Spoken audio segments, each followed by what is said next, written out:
I want to talk about risk and what level of risk is acceptable to Bayer.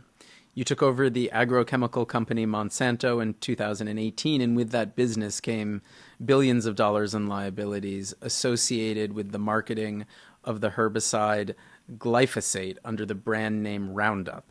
So the question is, how much risk are you willing to take, both financially and reputationally, when it comes to the release of new products?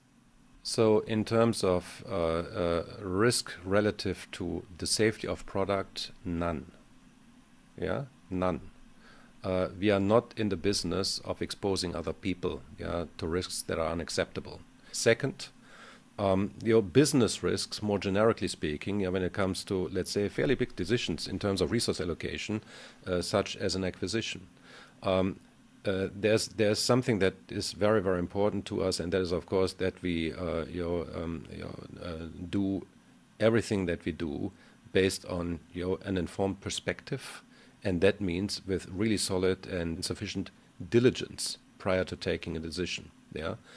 Still, a risk always remains, and then it is about assessing that risk and the likelihood of occurrence. Third one, and you mentioned that as well, is reputational risk.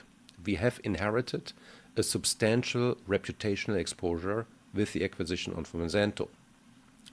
The way we looked at it at the time was that we thought that we could manage that risk based on a very different, much more stakeholder-oriented and inclusive approach that Legacy Bayer stood for. And that also worked very well in the beginning up and until that avalanche of glyphosate litigation hit us. So that is a lesson learned from the past, because reputation is absolutely key to credibility across all constituencies that we are dealing with, including in front of the courts.